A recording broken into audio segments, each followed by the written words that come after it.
Hello, this is Seminarian Kevin again. So I want to talk to you all about love this week. So my past two videos have been about faith.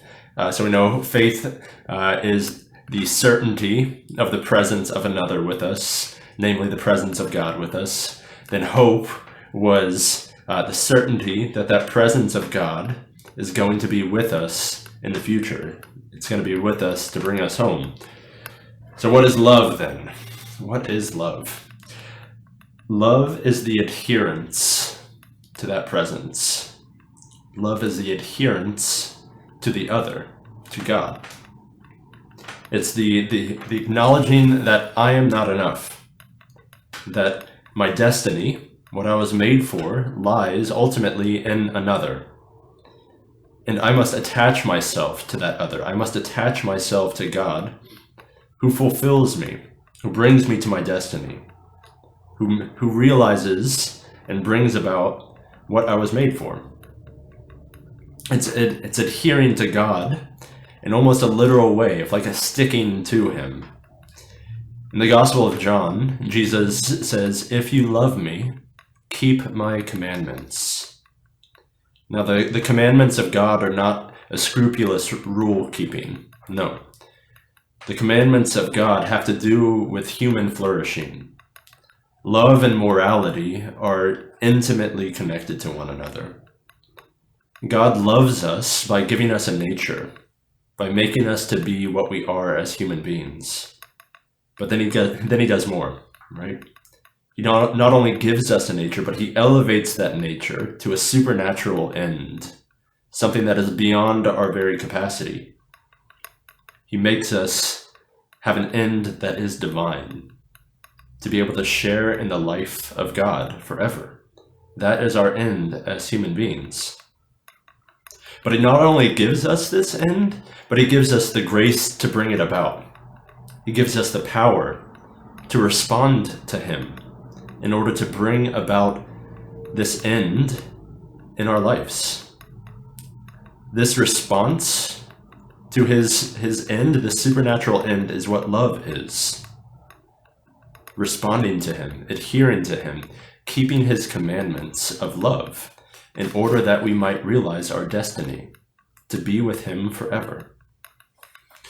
St. John of the Cross, whose feast day we celebrated recently, puts it this way: "Where there is no love, put love, and then there will be love." We as Christians, we know that the world is starving for love. The world was made for love, and it doesn't have it. That's why it is starving.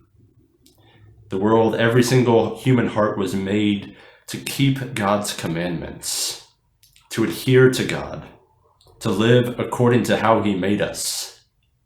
St. Augustine says it this way: our hearts are restless until they rest in God, until they rest in the love which is God himself.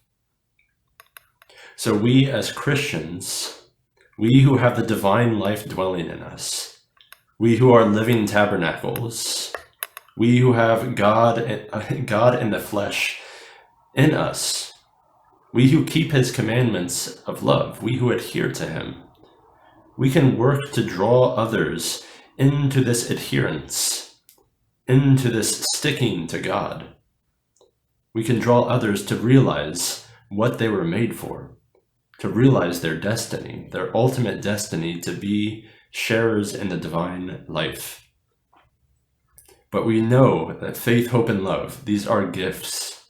These are truly gifts from God. And so we must beg him for it. We must beg him for faith, beg him to know that he is present with us. We must beg him for hope, beg him to know that he will be with us. And we must beg him for love. We must beg him for the ability to adhere to him, to adhere to that love that he desires to give to us, to be able to respond to his great action in our lives. We are poor, but God makes us rich through these gifts of faith, hope, and love. And this is ultimately what we celebrate in this Christmas season. that God becomes incarnate. Love becomes incarnate. Adhering to God, adhering to his commandments, is nothing other than holding the Christ child in our arms. Holding a little child in our arms. This is why Mary is ultimately our guide for love. She is the one who held God in the flesh in her very arms.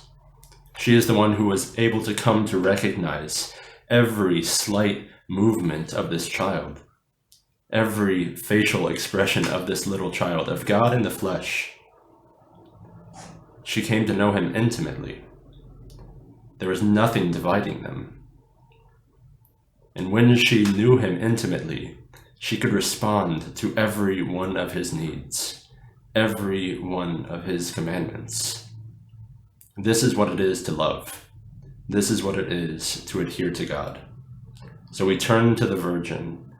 We turn to her who held love in the flesh in her arms, and we ask her to teach us to love him, to teach us to follow him, to teach us to respond to every one of his needs.